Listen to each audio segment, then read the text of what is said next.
Hello everyone, welcome back. Today I have a story that will leave you speechless.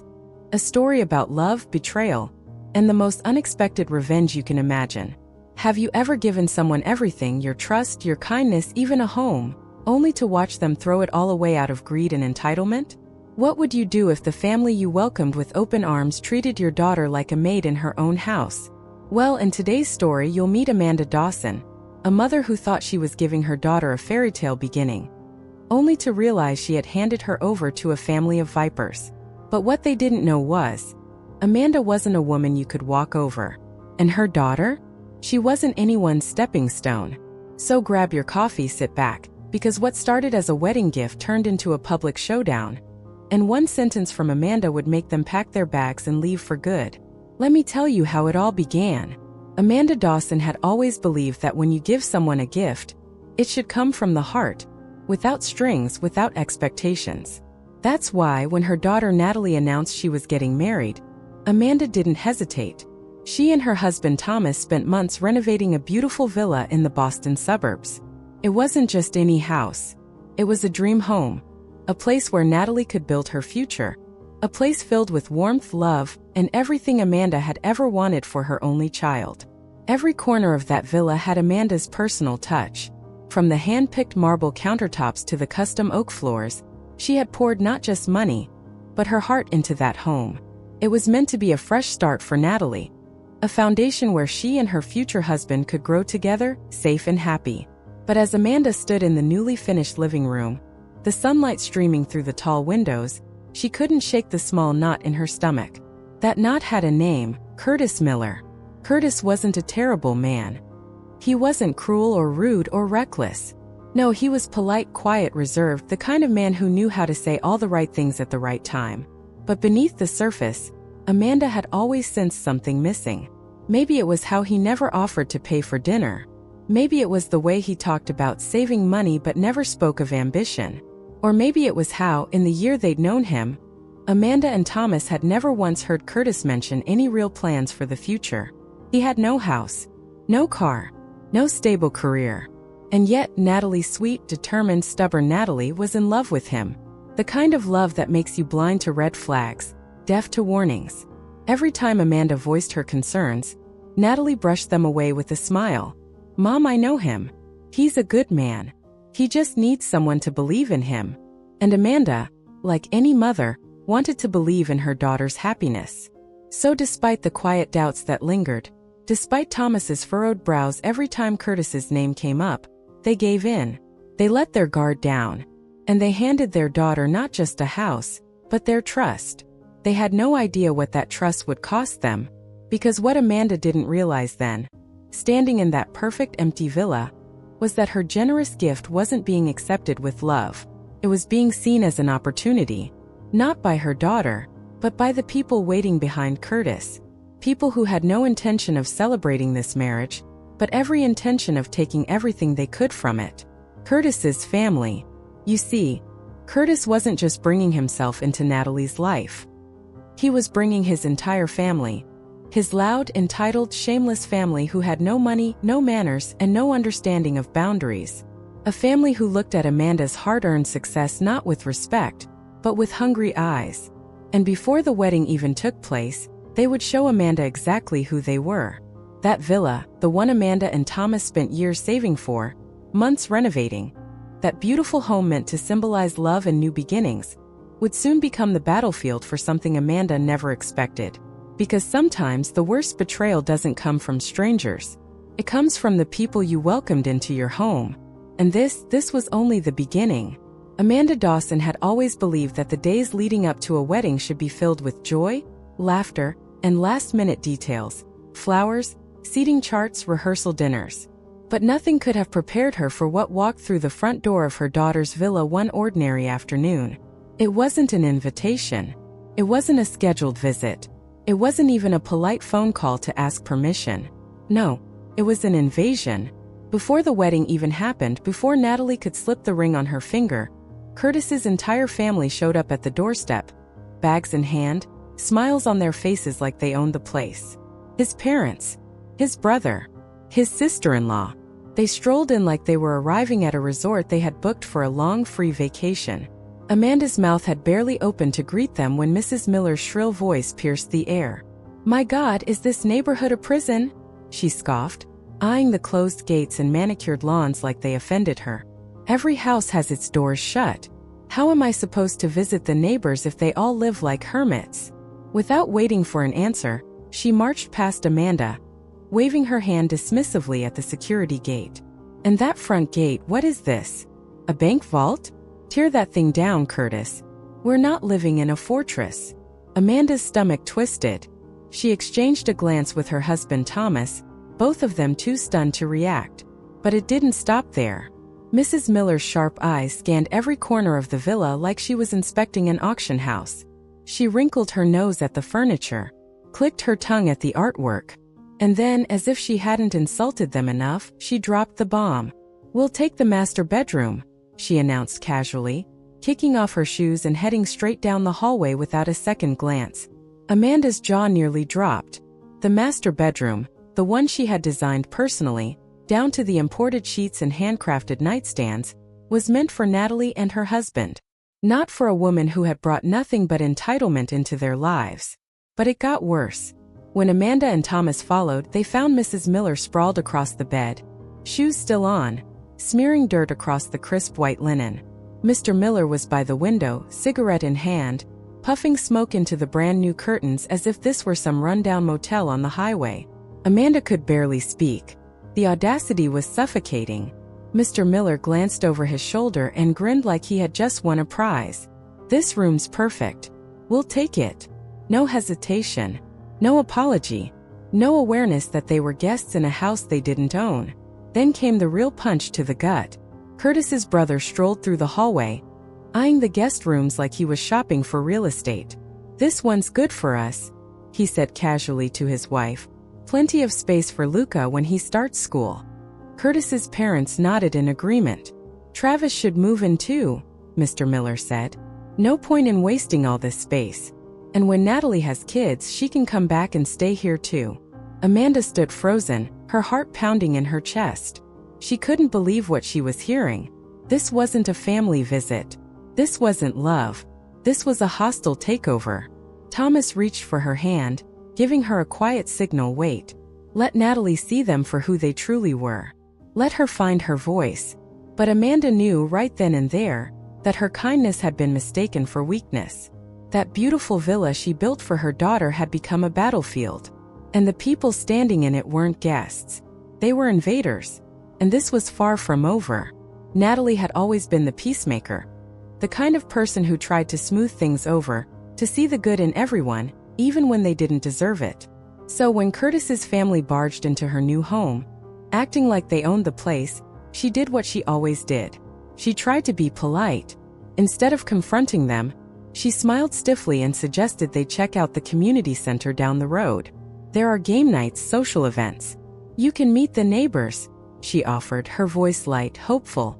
But Mrs. Miller wrinkled her nose, waving her hand dismissively. "Card games? Please. What do you think we are, children? We know how to play cards." Natalie swallowed her frustration, trying to hold on to her manners, but the message was clear. They weren't interested in being part of a community. They were interested in one thing, taking over her home. As the hours passed, the charade peeled away. Amanda and Thomas watched silently from the sidelines, each moment confirming what they already knew. This wasn't a family here to celebrate their son's wedding. They were predators circling, ready to claim whatever they could. The conversation shifted quickly, from casual chit-chat to entitled demands. At dinner, Mr. Miller leaned back in his chair, picking his teeth with a smirk. "You know," he said casually, "it'd make a lot more sense to put this house in Travis's name. That way, our grandson Luca has a stable home when he starts school." Amanda's fork froze halfway to her mouth. Natalie blinked in disbelief, unsure if she'd heard correctly. "Excuse me?" Natalie asked, trying to keep her voice steady. Mr. Miller shrugged like he was talking about the weather. "This place is too big for just you and Curtis. And Travis is still wasting money on rent. We're family. It only makes sense to consolidate." Mrs. Miller chimed in without missing a beat. "Exactly. And when you two start having kids, you can come back and live here. Until then, there's no rush." Amanda felt the heat rising in her chest, but she bit her tongue. She glanced at Thomas, who shook his head subtly. They both knew Natalie needed to see the truth with her own eyes, needed to learn how to protect herself. And Natalie was starting to see it. The mask was slipping. Her fiancé, the man she thought would stand beside her, sat there in silence, eyes downcast, shoulders hunched like a child caught misbehaving. Not once did he defend her. Not once did he tell his family to stop. Natalie's attempts at diplomacy, the smiles, the kind words, the effort to make them feel welcome, all fell flat. They didn't want to belong. They wanted to own. As Mrs. Miller walked through the hallway later that night, pointing at rooms like she was drawing up blueprints, she said casually, "Oh, and that small guest room? Perfect for Curtis's brother's family. We'll start moving their things next week." That was the moment Amanda saw it in her daughter's eyes. Something shift, something harden. Natalie's lips pressed together tightly.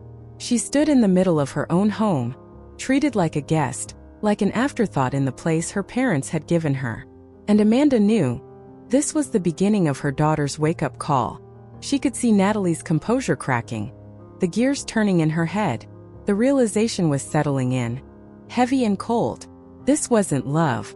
This wasn't family. This was manipulation, plain and simple. And soon Natalie would have to decide whether to stay polite or finally stand up and fight. Amanda Dawson had always believed that her daughter was gentle, maybe too gentle for this world. She had watched Natalie bend over backwards to keep everyone happy, swallowing her discomfort, biting her tongue. Always the peacekeeper, always the one trying to hold things together. But even the gentlest hearts have their limits. That limit arrived one evening, when the true face of Curtis's family finally revealed itself without apology. The family had settled in like termites in the villa. Day by day they grew bolder, more entitled, more shameless. Amanda and Thomas watched in painful silence as Curtis's parents strutted around the house, barking orders like they were landlords and Natalie was nothing more than a tenant.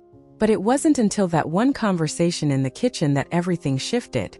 Mrs. Miller leaned against the counter, arms crossed, her voice sharp and casual, like she was discussing the weather.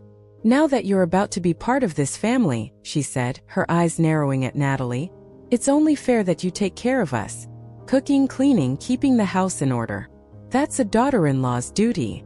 Natalie, who had been quietly preparing tea, froze mid-stir. Mrs. Miller didn't stop there. "And frankly," she continued, voice dripping with false sweetness, "looking at you, I can tell you're not much of a housekeeper. Maybe your father should hire a maid to help. You wouldn't want us living in a mess, would you?" Amanda felt something inside her snap.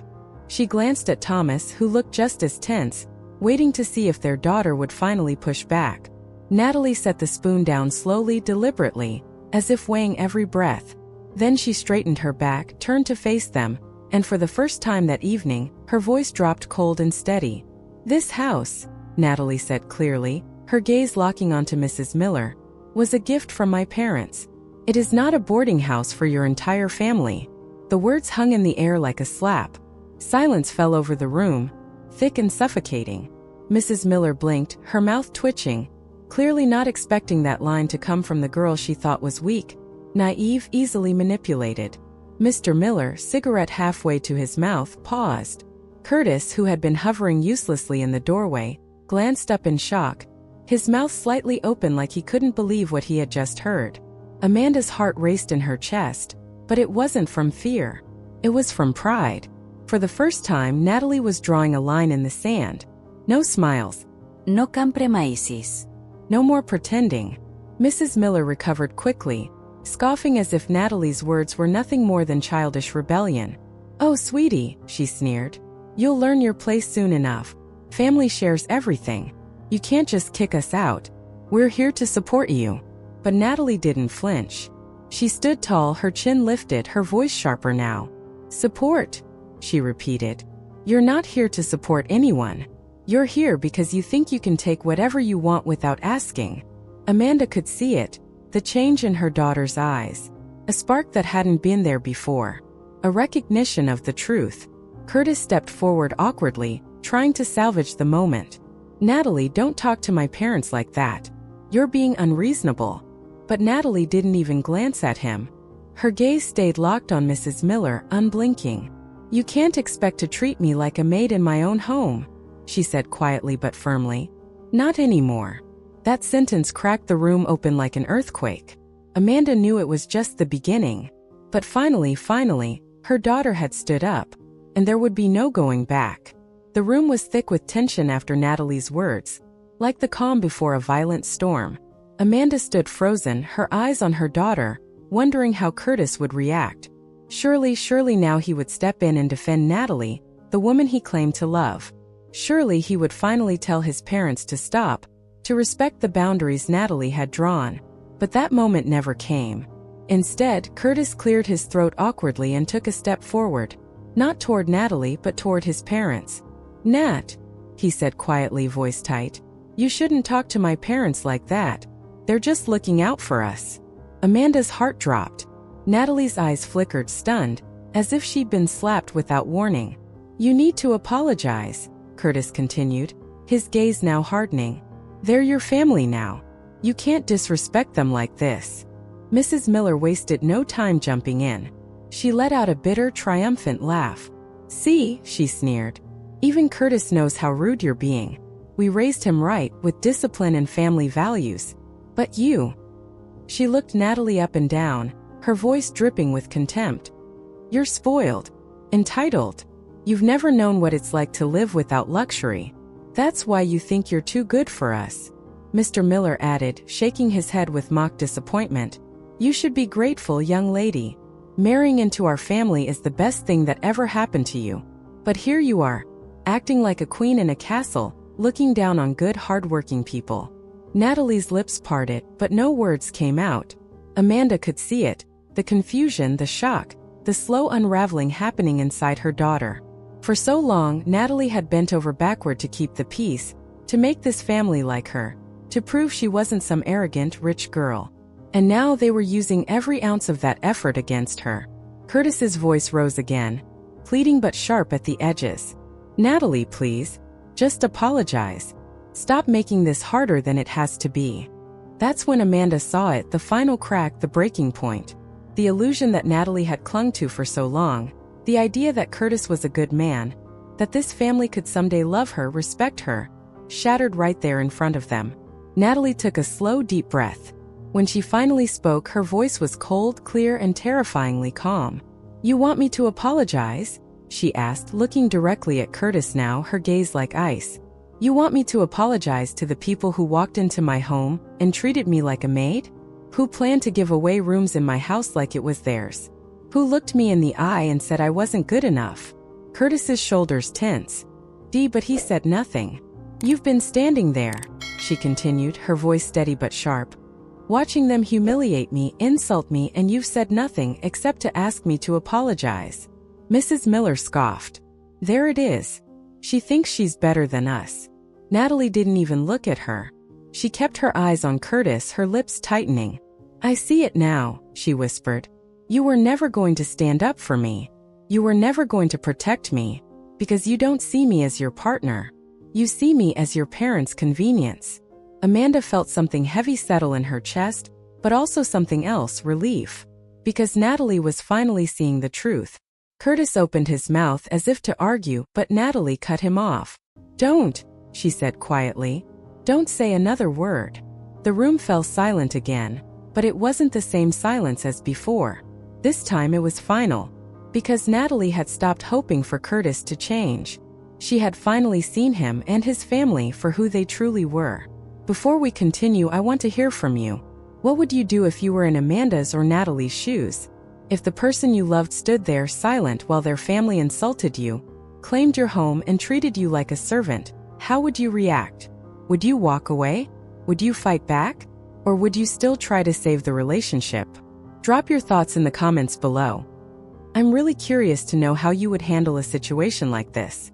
Alright, now let's get back to the story because things are about to explode. The tension in the room was suffocating like a thread ready to snap. Amanda's heart pounded as she watched Curtis's parents smirk, completely unfazed by Natalie's stand. But then Mr. Miller crossed the line. He took a slow drag from his cigarette and said, almost lazily, "Your daughter should be grateful. Without your money, without this house, she wouldn't be worth a damn. If she was really special, she wouldn't need to bribe a man to marry her." The words exploded like a grenade. Before anyone could react, Thomas lunged forward and landed a punch square on Mr. Miller's face.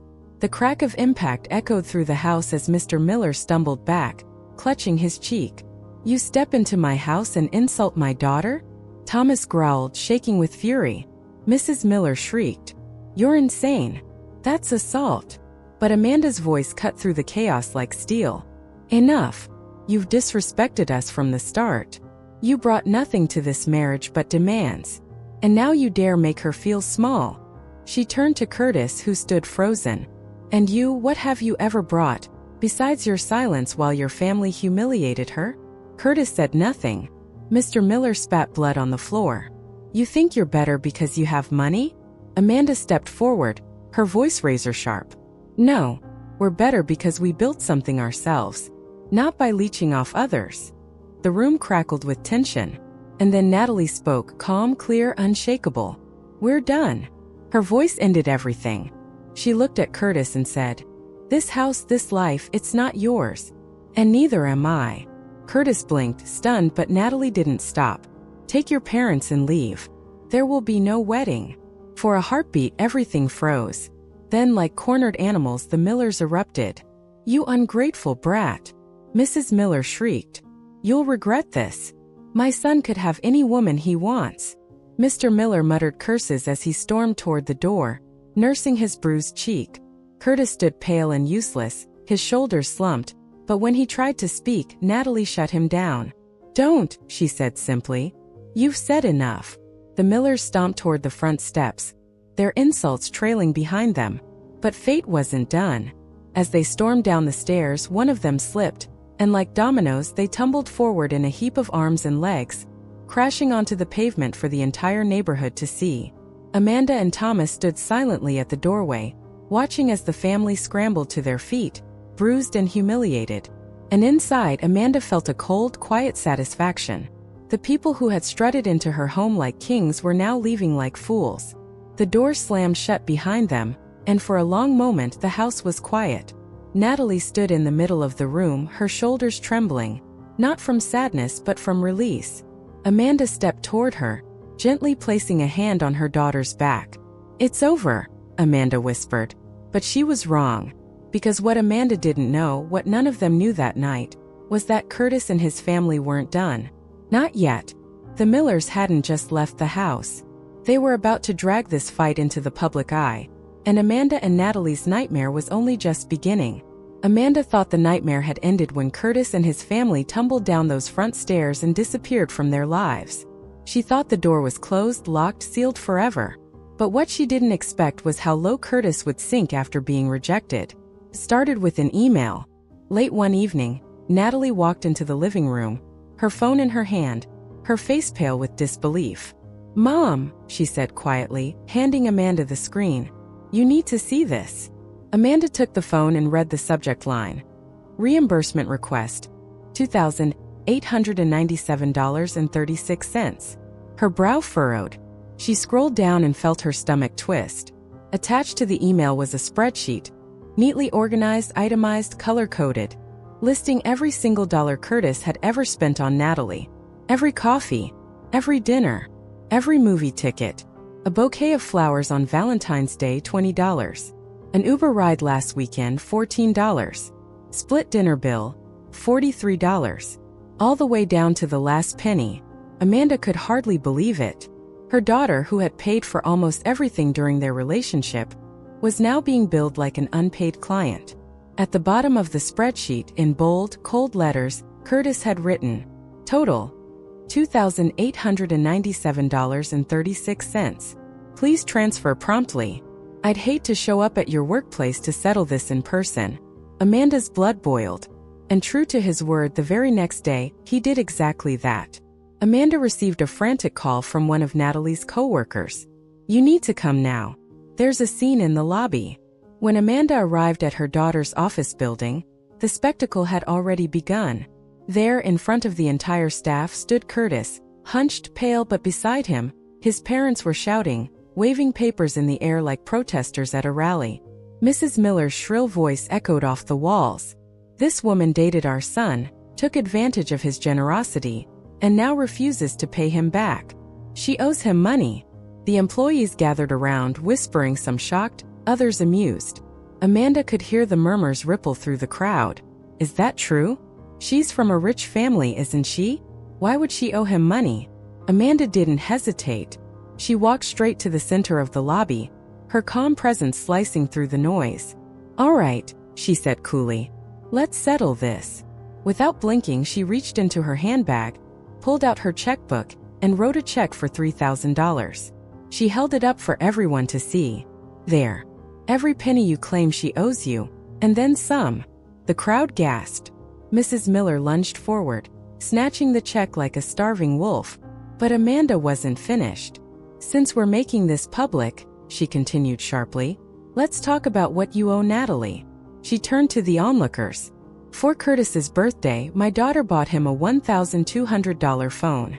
When Mr. Miller fell ill, my family paid $1,500 in hospital bills. That's not counting every dinner, every gift, every kindness she showed." She smiled coldly. "By my count, you owe her far more." The crowd shifted. Laughter rippled through the room. Curtis's face turned ghost white. Amanda looked at him one last time. "You've made a scene. Now you've made yourself a fool." And she walked away, Natalie by her side, leaving Curtis and his family humiliated, exposed, and very, very alone. But Curtis wasn't finished. What followed was worse. Desperate texts, slanderous social media posts, even handwritten letters begging for Natalie's forgiveness and threatening self-harm if she didn't return. Amanda had seen enough. She and Natalie filed harassment reports, secured a restraining order, and cut him out of their lives for good. With Curtis finally silenced, Natalie focused on herself. She rebuilt her career, rising in her field. It was at a business conference that she met Ethan Parker, a man who treated her not as an obligation but as an equal. For the first time, Natalie realized real love wasn't supposed to feel like survival. But Curtis still wasn't done. One evening, after seeing a photo of Natalie and Ethan online, he waited outside her office, thinner, hollow-eyed, bitterness burning in his voice. "So this is it? You left me," and ran straight into his arms. Natalie didn't flinch. "Walk away, Curtis. You don't get to question me anymore." He stepped closer, accusing her. "You planned this, didn't you?" Before she could answer, Ethan appeared beside her, calm and firm. "If you take one more step toward her, I'll call the police." Curtis's bravado cracked. He glanced between them, realizing how far he'd fallen. "You think you're better than me?" he spat. Natalie's voice was ice. "I don't need to think it. I know it, because I walked away. And you're still standing in the same place." She turned and walked away, Ethan quietly following. Curtis didn't chase her this time. Weeks later, Amanda and Natalie walked by the lake, the place where Natalie used to skip stones as a little girl. They strolled in silence until Natalie spoke. "Do you remember how I used to collect every stone? I thought everything was worth holding on to." Amanda smiled gently. "You've learned now. You don't need to carry everything." Natalie nodded, her gaze soft. "I know. I don't need anyone's approval anymore." As they walked on side by side, Amanda knew her daughter had finally set herself free. Amanda looked at her daughter, not as the fragile girl who once sought love at any cost, but as the woman she had become, steady, sure, free. "You don't need to carry everything," Amanda said quietly. "You only need to carry what brings you peace." Natalie nodded, her gaze calm. "I know. I don't need anyone's approval anymore. Not his. Not theirs." For a long moment they stood by the water, letting the quiet settle around them. Amanda reached out, gently taking her daughter's hand. "You found your freedom, Natalie. And that's the best revenge you'll ever have." And as they walked away side by side, neither of them looked back. Because the people who once tried to break her, they no longer mattered. Natalie had finally written her own ending. And that's how Amanda and her daughter Natalie turned what could have been a lifetime of misery into a story of strength, self-respect, and freedom. If there's one thing this story teaches us, it's this. Never let anyone treat your kindness as weakness. Sometimes walking away is not a loss. It's the greatest victory you can give yourself. Thank you so much for staying until the end of this story. I hope it reminded you of the importance of knowing your worth and standing your ground. Now I'd love to hear from you. What lesson did you take away from this story? How did you feel while listening to everything Amanda and Natalie went through? Share your thoughts in the comments below. I always read them.